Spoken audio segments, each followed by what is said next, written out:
We're excited and privileged to host the first 1 Million Cup event here in Wichita. We're happy you joined us here today, and you are joined by 65 other cities across the United States who are also hosting 1 Million Cup events. 1 Million Cups was started about 3 years ago by the Kauffman Foundation out of Kansas City, and it's based on the notion that entrepreneurs discover solutions when they connect with each other, and that means standing like within 2 inches of each other based on today's attendance. 1 Million Cup events are held at the same time, the day of the week, in the same format for the same purpose. And that purpose is to educate, engage, and connect entrepreneurs so that they can be successful. You'll find out more about that later today, about how you can get more information and follow 1 Million Cups.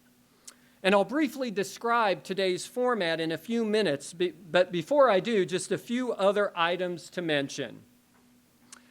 As I said, my name's Scott Whittick, and I'm with the Community Engagement Institute. Some of you may remember us as the Center for Community Support and Research.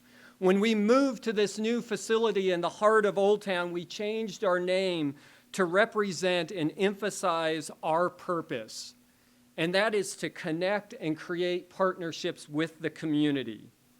We've had over 30 years of success working across Kansas, working with hundreds of groups and organizations, coalitions, grassroots groups, nonprofits, businesses, and faith-based organizations. We believe that sometimes organizations, communities, and local governments face tough challenges. We believe engaging the right people with the right steps and the right information are critical for success. So we were happy to help host 1 Million Cups. I also want to thank the leadership or the design team that met for over 3 months and worked directly with the Kauffman Foundation to bring 1 Million Cups to Wichita. If you would stand and raise your hand.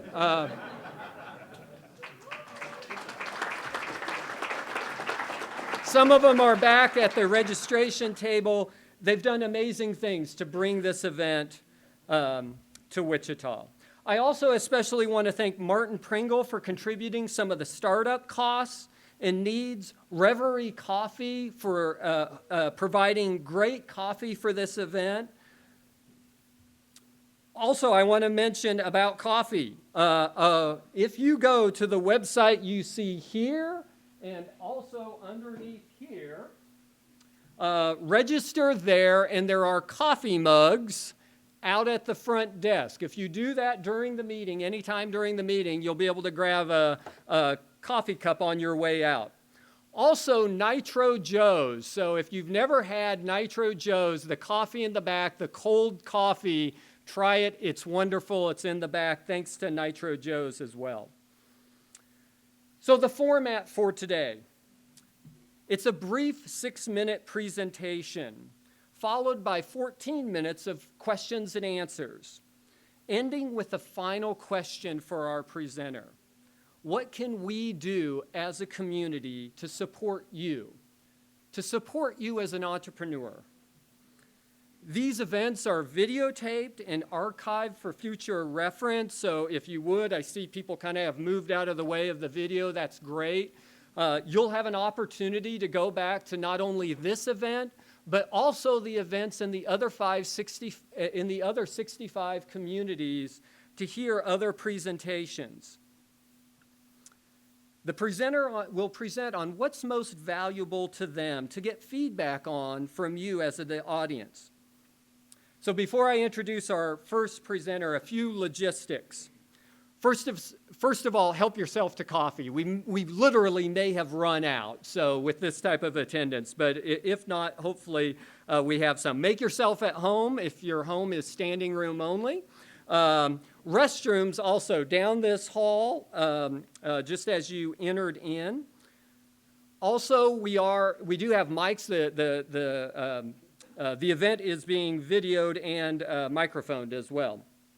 So, with our first presenter from Hound, Brandon Schooi. Hound manages the largest online independent digital billboard network and is a trusted online marketplace for digital billboard advertising. FlipHound allows advertising, marketing, and social media professionals to advertise, access creative, create, and publish digital content on digital billboards. Please help me welcome Brandon to the stage. So on behalf of myself, Brandon Schooi, and my partner, Elizabeth Farha, and my other partner who couldn't make it today, Doug Robertson, who's in New Jersey, I'd like to introduce FlipHound. For consumers and businesses that want to take advantage of digital billboards, which have an amazing branding strength, but can't do so because buying billboards is often very, very complicated and it can be cost prohibitive. FlipHound introduced a web-based marketing platform that solves that problem, taking the billboard process and making it simple to purchase, but also creating products that are very affordable. In fact, they're so affordable they can fit into the smallest of marketing budgets. So FlipHound has really become the Travelocity of digital billboard advertising by making the finding and the buying of billboards very, very easy. And just like using Travelocity, if you were to try to purchase airline tickets before the advent of these websites, I don't know if anybody has done that. You remember calling the travel agents online and booking the flights, which is, I do, but my kids didn't know what I was talking about. So it was a very cumbersome project. It could take days in order for you to book tickets, hours. Well, the same applies to buying billboards. Without a process like FlipHound, what would normally happen if you wanted to buy billboards, you would have to do a lot of web research, Google searches to find the boards that are in different markets. You would also then have to download their media kits, lay them out on a table, map it yourself, and take a look at what it is you were buying. But at that point, all you had gotten to is what you wanted to buy. Then you'd have to pick up the phone, call a salesperson, find out availabilities and pricing, what constraints were put in place. And by the time you had done that and made that decision, you'd be faced with it, you'd be spending considerable amounts of money because most contracts require you to buy multi-week to multi-month, which would run thousands to tens of thousands of dollars per billboard. So introducing FlipHound, we changed that model. So by allowing billboard operators to bring in their boards and put them on a platform, we eliminated basically their cost of sales. And we brought the advertisers to them. So we could drop the prices down and we can carve up those large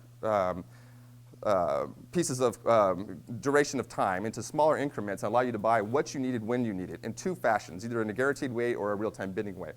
So our process was very simple. You go onto our website, do a search, find the boards, and you can see pricing in real time. When you've satisfied in what it is that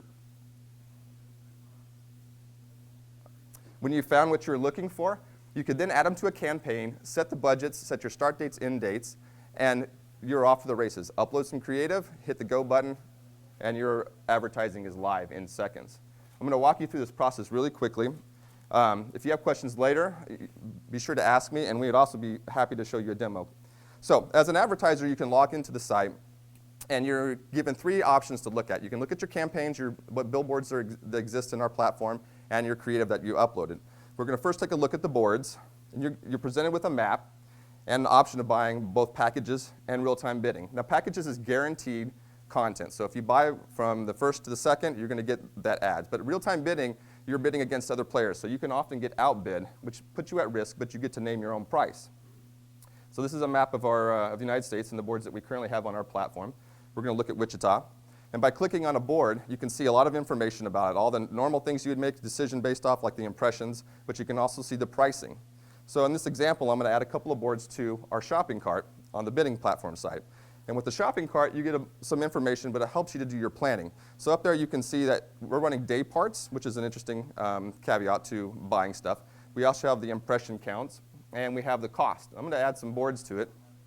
And you see that I'm now buying 3 boards running at a frequency of every other minute, which is 2.1 minutes. And it's only costing me $459. It's not costing me $5,000. It's running from the 10th to the 16th, and I've selected Monday, Wednesday, Tuesday, Thursday, and Friday. So I've chopped off my weekends, which is another thing you can do with FlipHound. So I'm satisfied, and I want to create my campaign. So I'll click the button and give it a name, 1 million cups. And I have to do a couple more things now. I need to check my bid prices, which are listed over on the left-hand side. I can review what I've already set from my end date, start dates, and my days of the week. And I can also decide if I want to run all the day parts, or I can turn some off. And in this example, I'm going to turn off the morning and the night drive time, so I'm just taking the meat of the day. Last thing you have to do is upload your creative. If you have your own creative, you're in a design agency, it's as easy as hitting the Upload Now button and putting it into the system. If not, we offer those services to our clients as well. So I've set up all my creative on my campaign. I hit the Start button, and that would literally go live if I had money in my account, which is the last part. We need to get paid. So we encourage everyone to go add funds into their account.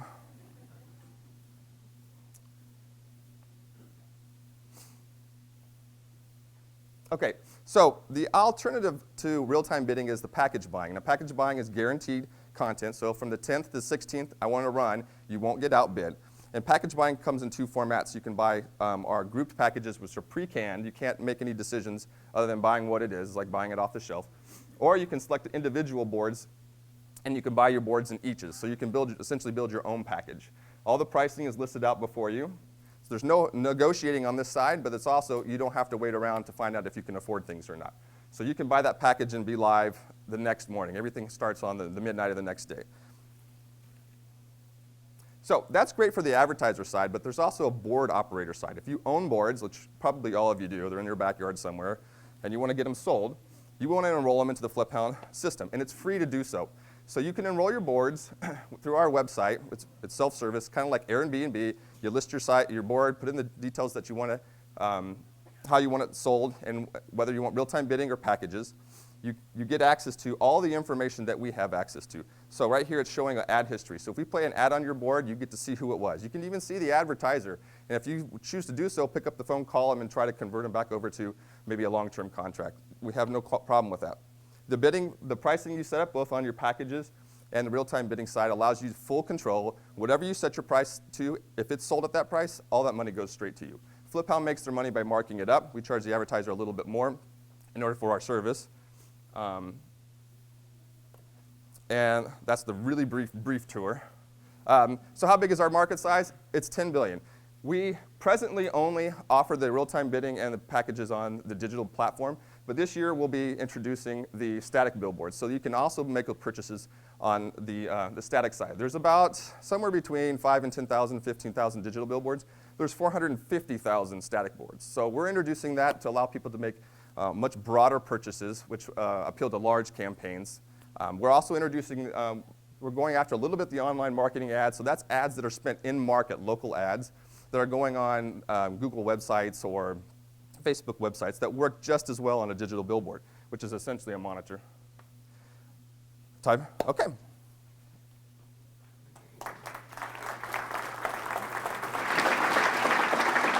You got what I was going for. Great. So before we start the first Q&A of the first 1 million cups ever, I want to talk a little bit about it. In this format, the questions and answers are the most important part, right? The ability for all of us as a community to come up and ask questions of the founders is going to be what changes their business and what changes our understanding. So as you make your way to the question and answer microphone right there, please feel free to think of those. If you can, or if you're standing directly in front of it, maybe you should come up with a question. I don't know how this is going to work out. But it's now time for questions and answers for Brandon Schooi of FlipHound. Okay. So he wants to know if you can drill down to a specific time with his billboard purchase. So on the real-time bidding side, you have options that allow you to do day parting. You can't select a particular time. You couldn't say 12:35 a.m., but we have time slots that you can purchase. They're in 4-hour, 5-hour increments, which it's good because it allows you to capture that drive time. But it's useful for the board owners too. They want to have certain slots filled. So is there a control for offensive content? Yes, actually that's a great question. We get that from board operators all the time. The answer to that is every piece of content that gets loaded into our system is reviewed by a staff member. And we review it both for offensive material, but also for whether or not it's attractive. We've had some ads that look like they're done in paint with the text editor. And we nicely introduce options to them to increase their performance because we want them to be successful on the platform too. So yes, and then the follow-on to that is a lot of billboards actually have restrictions, like they may have sold out an exclusive for that particular site. So we take that into the account as well, so we can prevent certain types of advertisers on certain boards because of those restrictions. So duplicate industry competition, how do you prevent that? We actually don't. They wouldn't run back to back, but we don't prevent If there's a roofing company that's advertising and it's a hailstorm, another roofing company is, just as well can go hop up there. That unless they have a relationship with the board operator, and you have to pay for those rights. So if you want exclusive on a board, then you have to actually pay for that. They require that. Okay, so how do you provide proof of placement and quality to replace those billboards that don't get shown? We have a couple of mechanisms that allow for that. First is we see when a board is flipping, it's communicating back with Hound to request the ad, so we can tell when it's actually being requested out there. Now, the one caveat is if someone, pull the plug or it's black, the computer still thinks it's running. And on those cases, we have to communicate with the board operator, and if we get a call from the advertiser or the operator, and we just do make goods, we offer back the refund to the advertiser, or we'll play them at another time slot. But for the most part, we can catch. Those are much more rare. When that goes down, it's usually the entire board's out, and there's no pulling that's going on. But everything else, we see proof of performance in real time, which is a real advantage because you can't usually get that through most independent operators. The market size being 10 billion? Yes, 10 billion. Right. Right now, currently. Right. Correct. How do you see it growing? How do you see the market growing? Sorry, this feels funny, but it'll make sense later. That's an echo. The static side has been around for a long time, and it has a very slow growth rate. I think it's like 3.5 the CAGR or something. The digital side is one that's taking off and is growing much faster, and that's because a lot of the static boards are being converted over to digital because you can get, in the same location, you can get about 6 to 8 times the amount of inventory. So that one is growing at a much faster clip. But at the same time, you add them together, it makes for a pretty decent CAGR. But the United States is the largest market size. If you go outside of the United States, you can get Europe and South America and even Australia. They're really picking up, and they're catching up fast with the United States in the number of billboards that are out and offering. But they're even further behind the curve when it comes to technology plays. Yes, the vinyl, where you hang vinyls. They used to paint them, but So you're actually selling that too? we will be, not quite yet. That's a new feature that's coming out soon. Okay, and Deborah pushed her way up to the front of the microphone, so she's going to be our last question. Do you have any special circumstances for nonprofits? We do a ton of nonprofit stuff, and so yes. So one of the segments I showed you out there was a $300 million segment, which is the unsold inventory. So most digital billboards have unsold inventory. It could be a few flips, it could be a day, whatever the case may be. And so our software can actually cycle through nonprofits in those slots if the operator allows for it. Some of them don't want it. We, as Hound, we encourage a lot of it. We support the arts, we support all kinds of causes. That's just, if it's there, I'd love to help anybody. So yes, we do. So if you want to have that discussion, she's the woman to talk to. Elizabeth, right here. There you go. So we do have a little bit more time than I thought we did because I appreciate all of you. I literally slowed the earth down so that we could have a couple more questions. You're welcome. So second row right here. So what's the biggest challenge, to get advertisers for the billboards or to use billboards or to get billboards to show the advertisements? We originally thought, I was going to talk about this, Clyde. We originally thought that getting clients was going to be the hard part, so we really focused on it early, and we had a large growth. We found out that wasn't the hard part. It was getting the operators to enroll in the platform. They were resistant because a lot of times they see us as competition, going after the same clients that they are. We've been educating that, no, we're not. Although we are local, we're looking at other advertisers, people that are buying ads right now through Facebook, Twitter, Google AdWords. They're not used to picking up a phone and making a phone call, negotiating a contract. They want to do it quick. They don't have a lot of time. So as that has kind of sunk in a little bit, and as other larger entities have adopted more of this technology, those board operators have begun to sign up on the platform. And in 2015, we grew 400%. We're estimated to grow another 400% on the number of boards that enroll in the platform. We might be at 1,000 by the end of the year. We're at about 200 right now. So I think we've kind of broken through that, but that has been the challenge. It's getting the operators, having the inventory to sell to the advertisers. Real quick, Michael in the very back. How do advertisers keep track of their performance and attribution for their ads? Right. So in the application, when I showed you had the 3 options at the top. You had campaigns, boards, and creative. If you went to the campaign side, it shows you each of your campaigns that you've created, and there's a stats button, and it will show you each and every flip that happened on a daily basis, your cost per thousand, the number of impressions that you've gotten. It's in real time. The gentleman in the maroon sweater. So the revenue model is based on impressions. How is your how do you define impression?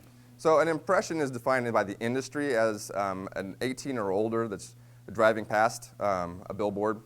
And they have a funky calculation to come up with that number. It's based on the traffic count that is happening, but it also includes things like offsetting from the road. So there's a lot of things that went into the calculation. But it's essentially the number of eyeballs that saw the ad. It's just like they're trying to get it as close as possible to pay-per-view model on the internet. How many people saw the ad?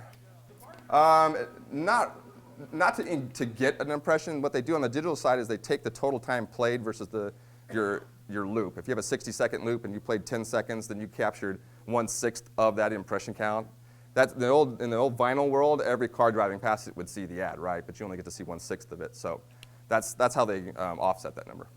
Okay, so the final question we ask every presenter when they come up to 1 million cups is actually really important too, and it's probably the crucial backbone of the 1 million cups strategy and the presentation itself. So the final question we'll ask for you is, what can we as a community do for you? Okay. This is a great forum for that. As entrepreneurs, we're kind of like in the island all by ourselves a lot of times, and we go in the communities, and people haven't heard about us, and we don't get a lot of feedback. So I would suggest forums like this, or even when you walk away from here, talk about the entrepreneurs that you hear. Spread the news in the community. It's very, very helpful. You get a lot of feedback when people recognize my face and say, hey, Flip Hound, I got a problem with you, and here's my situation. That feedback is wonderful because it helps us to refine our product. It doesn't help at all if no one knows who you are. So just talk about us to your kids, to your friends, everyone, any entrepreneur. Say, this is a great community. We've done a lot of startups. A lot of them have been really successful, but there's so many more that no one's even heard about. So just help them promote themselves. Great. Brandon Schooi from Flip Hound.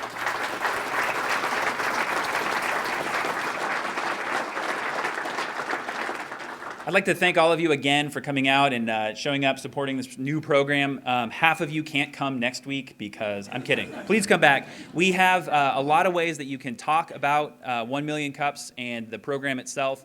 They include social networks, Facebook, Twitter, Instagram, and that last one that the kids are using, Snapchat. Thank you. I'm actually on Snapchat. I'm just getting old, I suppose. All of those, you can find us at the number 1 Million Cups ICT. So follow us on Twitter, like us on Facebook. You can actually go to the 1millioncupscom/Wichita, and there's a little follow button there as well. And finally, and probably the most important, because you get an awesome reusable coffee cup out of it that you can bring back and be like, I'm cooler than you as I'm drinking my coffee, is to go to bit.ly/1 in a million ICT, right? So you go there, you fill out the form, it's just your name, first name, last name, email address, and you show that to them as you're walking out. You get a free coffee cup, thanks to Martin Pringle and other various sponsors who have helped us purchase those. So I'd also like to recognize some of our sponsors, the WSU Media Resources Center and WSU TV. They're helping us capture this, to archive it and present it to the rest of the world, the people who couldn't fit in the door, as well as the people who didn't know to come.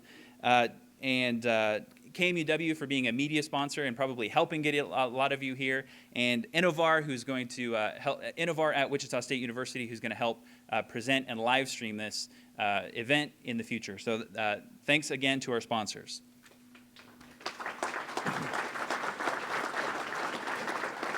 A brief announcements about upcoming entrepreneurial events that you'd want to know about. Of course, in 1 week, right here at 9 a.m. on Wednesday, we're going to be having 1 Million Cups #2 that you'll want to come for. The Kansas Business Development Center, KSBDC, they are having several different events, including drafting a provisional patent, launching a home-based business, how to start a food business 1 and 2, and quick start business plans. All of that information you can find actually at startupwichita.com. As well as develop a plan to scale up your business with the SBA Emerging Leaders. That's happening February 19th from 3 to 4 p.m. at 220 West Douglas. Additionally, Startup Wichita and YPW, Young Professionals of Wichita, are presenting Starting Up, a Technical Primer, which is happening February 22nd from 5:30 to 7:30 p.m. I'll be there, so come listen to me talk again and tell some more bad jokes. All of that information can be found at startupwichita.com under the Events tab. If you have an event that you'd like me to talk about next week, go to startupwichita.com and put your event in there, and I'll read about it next week, and you'll be as famous as I am. Thank you for the pity laugh. It's a great pleasure that I get to introduce our next speaker. In 2010, I got an email from a person who was wanting me to look at their website, another person who had developed the website for Atlas.md, and I immediately called Josh, Dr. Josh, whose phone number was listed on that demo website, and said, I want in. He doesn't remember it, but I remember him specifically saying that I was the first person on the waiting list to be his first patient. So early adopter much, right? So with that, I'll present Dr. Josh and Atlas.md.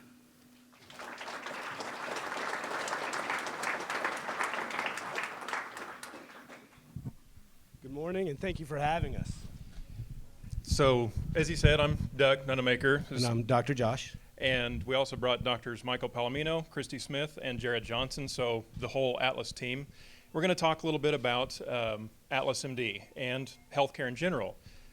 Healthcare is a nearly $3 trillion industry, and regardless of which side of the aisle you're on, I think we can all agree it's broken, so we set out to fix it.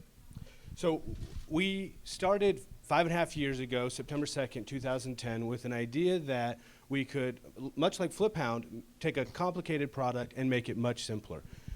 We said, you don't have car insurance for gasoline, oil changes, tires. Why do we have health insurance for primary care? Because we assume that primary care is expensive. But what we've been able to do is create a model where that's no longer true. So we try to create a high-value, low-cost model to be applicable to the masses. And basically, what we're able to offer is $10 a month for kids, $50 a month for adults. For most adults, is unlimited home visits, work visits, office visits, technology visits like email, cell phone, texting, Twitter, Facebook, Skype, Snapchat, if you'd like. It's just a short visit. We don't have any co-pays, and any procedure we do in our office is free of charge. So we created a value opportunity there for the average person that can have more convenient care more often and actually be more affordable. And to do that, we've done some other things that are valuable to our customers. So clearly, again, as in with Hound and other entities like that, you can very easily see the price of things, but in healthcare, you have no idea how much medications cost, how much lab work costs, so that was something else that we wanted to fix. So let's take medications, for example. You go to the pharmacy needs to make a profit on those medicines because that's the business they're in. Well, our clinic doesn't need to make a profit, so we end up ordering the same medicines from the same suppliers as the pharmacies, and we basically allow the patients that those savings at wholesale cost, sometimes 95% less. Some medicines are exceptionally expensive at the pharmacy, not so much with us. Some are literally a penny a pill. We can also do lab work wholesale. So again, people don't know how much lab work costs, blood work, routine screening, cholesterol panel is actually $3. To have your thyroid checked is about $3.50. So those kinds of things we can transfer onto the patient. And a great example is a patient recently that the lab made a mistake and billed her regular routine insurance prices, and it was $1,024. But we said, well, it's a mistake. She's a patient of ours. We need to rerun that. Oh, we're sorry. It's $38. So, Only a 97% difference.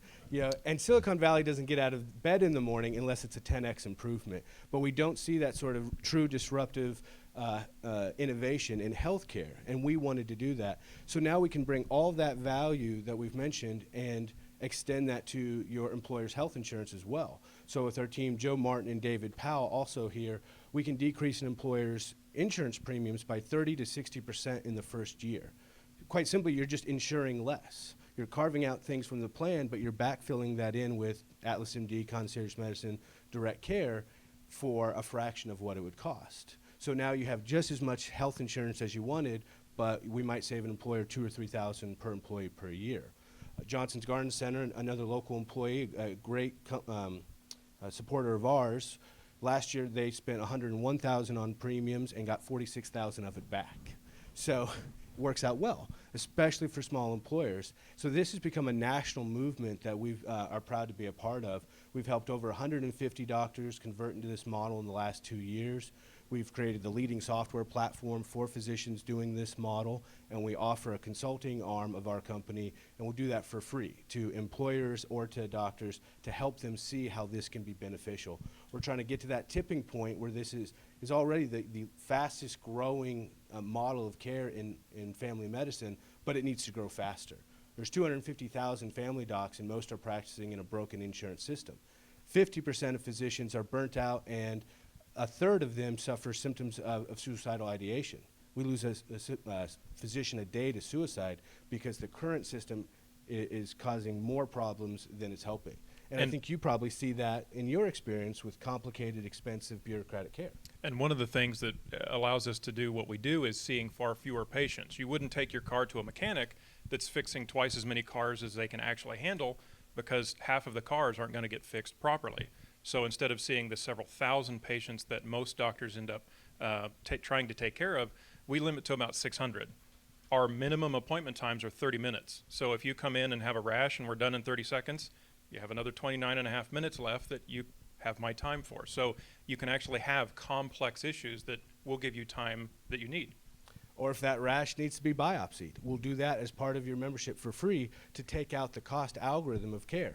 Because things that seem expensive and complicated, like an EKG, cost less than my coffee at the office. So an EKG is only 36 cents.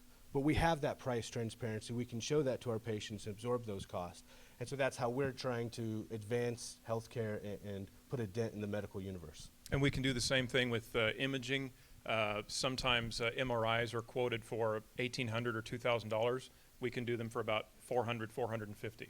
So I can save you sometimes several years worth of membership by just doing one test. Thank you very much all for coming.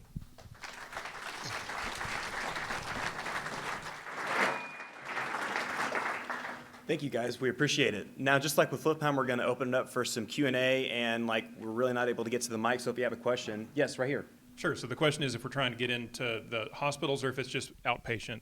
Hospital systems can do this. It's mostly just the way that the physicians work. Hospitals bill separately. But currently, the outpatient setting is really where this works best, because a lot of times the hospital care is more expensive, and that's going to be a harder nut to crack.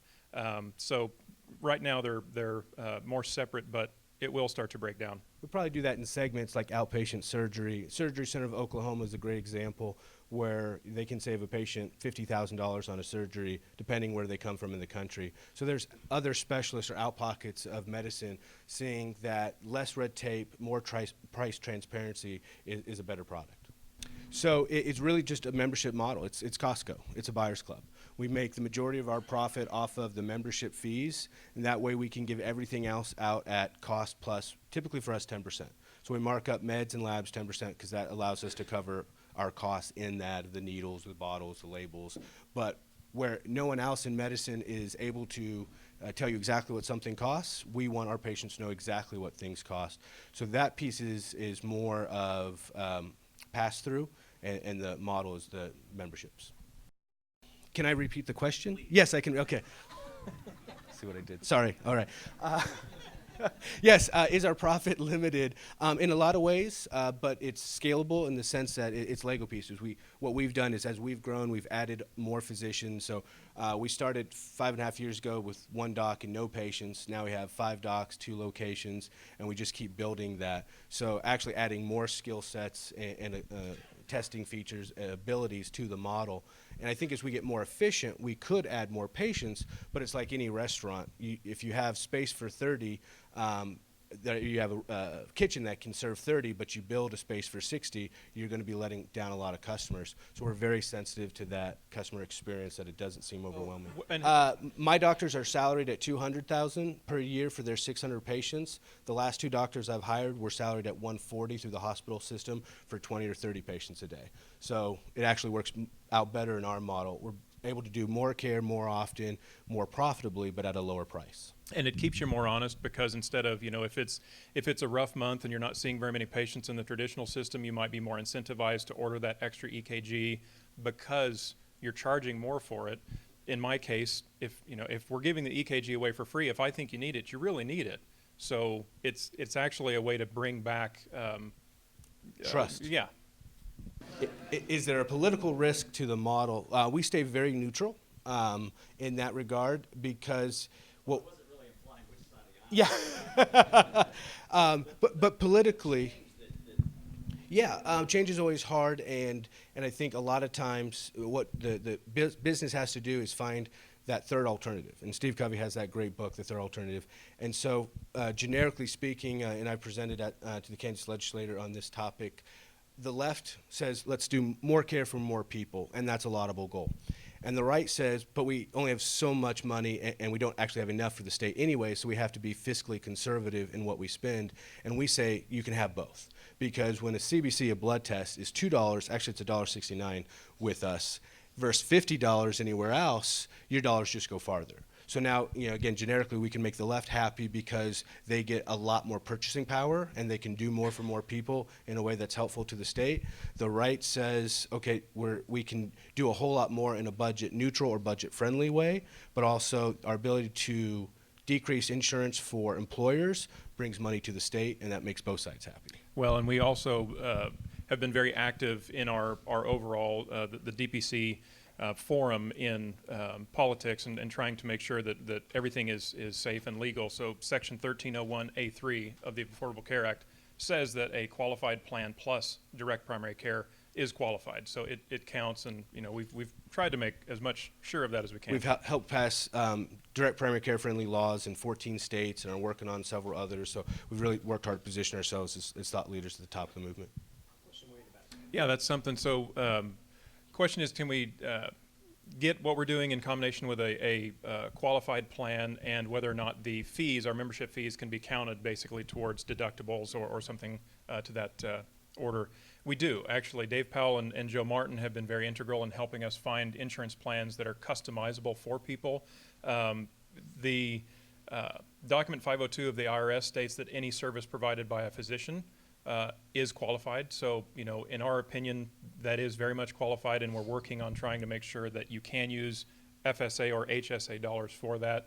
And some insurance companies have gone in so far to actually discount the membership, basically count the membership fees towards the deductible if you're a member of our clinic, because they know we're going to save them far more than it costs to give that membership for free.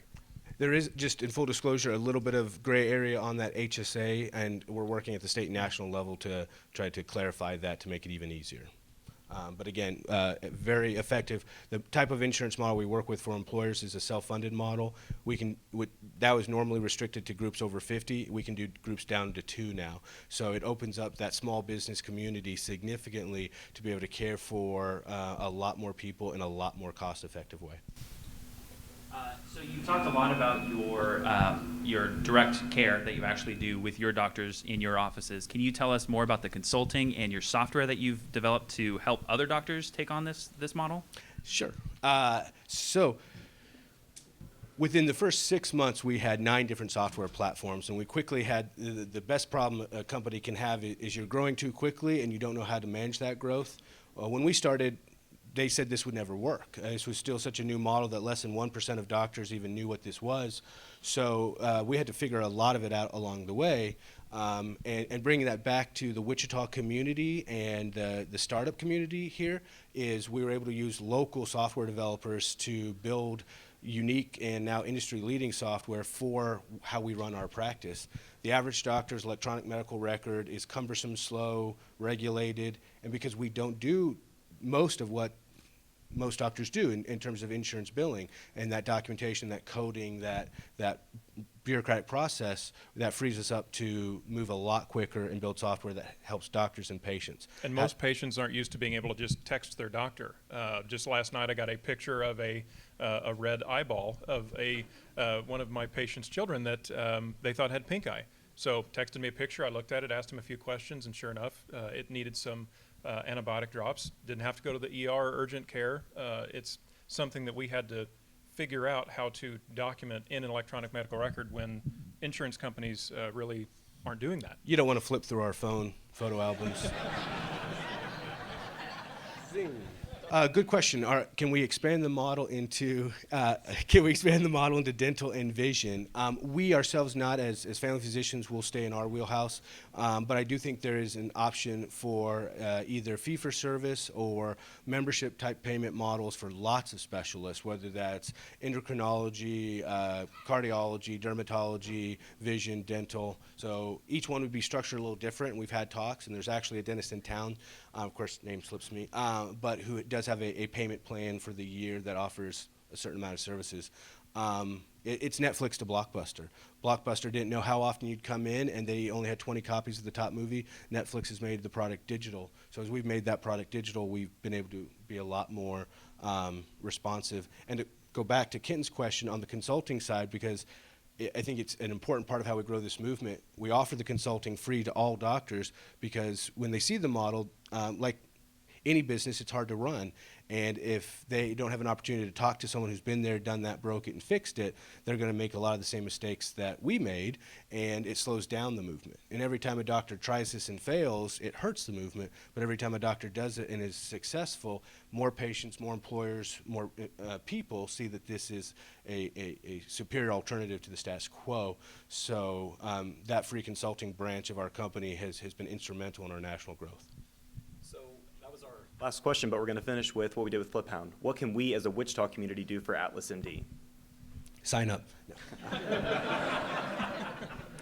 The best thing you can do is, again, back to the consulting, is we want every doctor doing this model. We want every employer being able to benefit. Again, we have Joe Martin and David Powell here who can help employers decrease their insurance costs by 30 to 60%. Groundbreaking. And as that is the two big pieces of this puzzle is in this grassroots campaign, getting patients to see that there's a better way to get their insurance, to get their health care. When you go to the pharmacy and a medicine for nausea is $150, we get that same medicine for under $3 for the same amount, same thing, just different retail versus wholesale. So question what you're buying and how you're buying it and if there's a better way. Of course, we'll always talk to anybody. We'll price check things for you even if you're not a patient. The blood work you're getting that's expensive probably doesn't have to be. The bloat in our healthcare system is amazing, and as you, the consumer, go out and demand better, that'll eventually come back to us and help us grow. Well, with that, thank you guys very much for your presentation.